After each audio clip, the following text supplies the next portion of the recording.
Welcome to another weekly Warrior Spotlight, presented by Mainline Heating and Air Conditioning, Precision Sports Medicine and Orthopedics, Serenity Salon and Spa, Video Visions Media Marketing, Shelby Fence Company, Brooklear Health Mart Pharmacy, Alabaster, Kim Scherer and Company, Keller Williams Metro South, The Sassy Shopper Boutique, Mr. Bug's Pest Patrol, Leave It to Weaver Upholstery, All Britain and Artovino Family Dentistry, and Gym Time Fitness.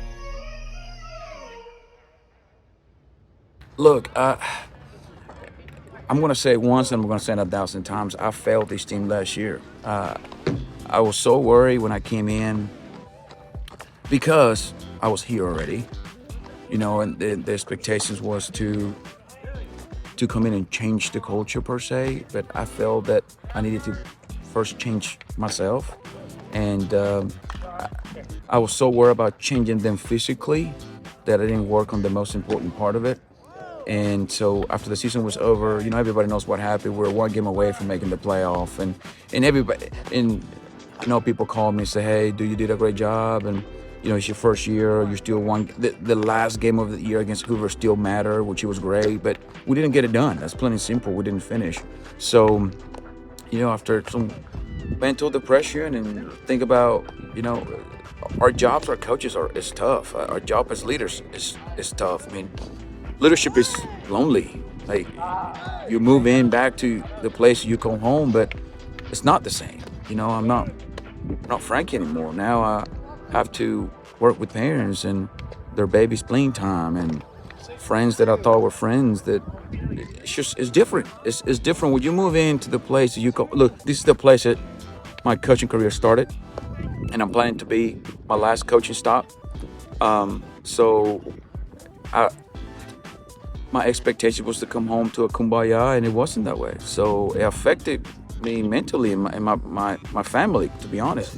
So I wanted to do something to help me be a better server to my wife, to my kids, to my parents, because I knew if I work on myself first, I would be able to be a better coach. So this summer I read a lot. I listened to podcasts. My faith grows stronger every day, and one of the books that I read this book 3 times in the summer because I wanted to make sure that it was the right book, right? Like it was talking to me. And this book is by Tewksbury. He played in the big leagues in the 90s. What the amazing thing that he was in the low 80s. Mid 80s, low 90s arm, and he says it in his book, and he was able to compete because of his mental aspect, and he was able to throw strikes. But then after he got done playing, he became a mental coach, and he talks about how back in those days it was like a taboo. You didn't talk about mental health. You're supposed to be a macho man baseball player and baseball coach. He talks about the pushback that he got from the MLB teams until I want to say it's the Red Sox was the first one that actually gave him a shot to be a mental coach. And today, 2023, says in the book that every MLB team has at least one mental coach in the dugout because it's tough. Playing the game of baseball is extremely tough. I listened to an interview the other day by Deion Sanders, probably one of the best athletes that ever lived, maybe ever, right? Bo Jackson, Lawrence Taylor, all those guys were elite. And he talked about, they asked him, what's harder? And he said, without a doubt, baseball. It's the hardest sport to play. This is a guy that was the best cornerback ever. Yeah. That was able to play with the Braves and Cincinnati and all that. He talked about, because that baseball does so many different things that you don't know what's coming and you don't have the control of it, or the guy's throwing it to you. And he talks about, he worked so hard at it, he could never perfect it. And he also said, you fail 70% of the time, you still in the Hall of Fame because you got 3 hits out of 10. In high school, you can up that to a good high school hitter goes, 3.5 out of 10, let's say 4 out of 10. You still fail 60 to 65% of the time. Well, how do we deal with that? How do we deal with that? With that? And that's something that I study and I continue to study every single day.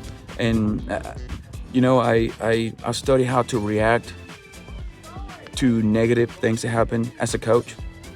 And you know, if you want to be a great coach, which is hopefully what I want to do, I want to continue to hopefully one day become a great coach, is you have to evolve. And you have to look at yourself in the mirror first and said, these are things that you don't need to be doing, Frankie. It's not going to do anything good for the team anyway. I mean, why'd you beat a kid down when he's already down? And it was on me. And I wanted to look at myself in the mirror and say, you need to be better. You need to lead by example. And so that's what I read the book so many times to make sure that was the right book. And then when I introduced it to the team, they got it. You know, we did chapters, so the guys have to stand in front of their peers and introduce a chapter, and then we talked about it, and then we listened to it. So I bought 70 copies of the book, 70 comp books so they can take notes, and I bought the audiobook as well.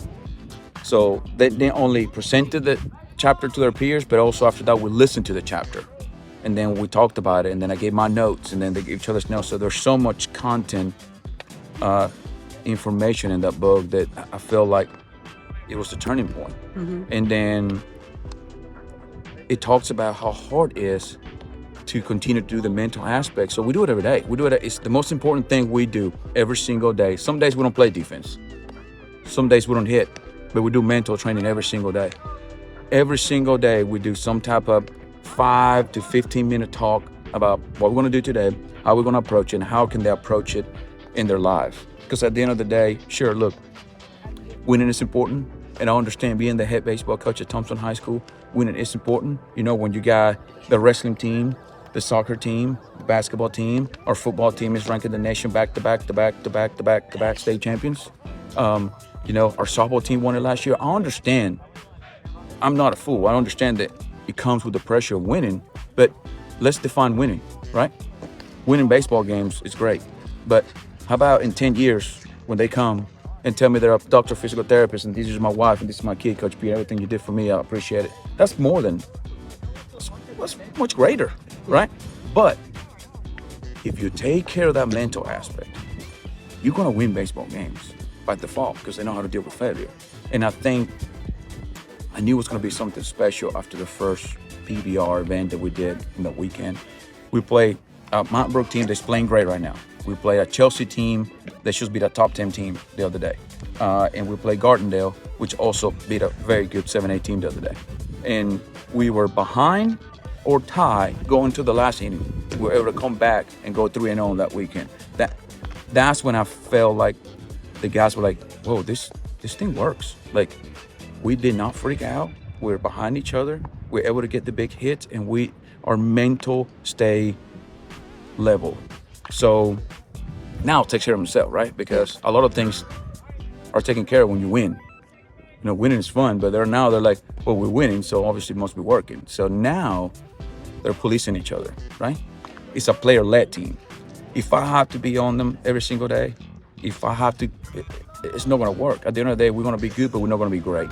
If we don't have leaders in the dugout, in the clubhouse, checking each other, ain't going to work. Yeah. So I feel like I'm extremely proud of the stage of our program right now. Obviously, we still have a long way to go. We haven't even played our area game yet, which that's what really matters at the end of the day. But I'm proud of what we are today. I'm proud to be talking to you guys, representing my sons and this coaching staff, because we have worked hard to be where we are.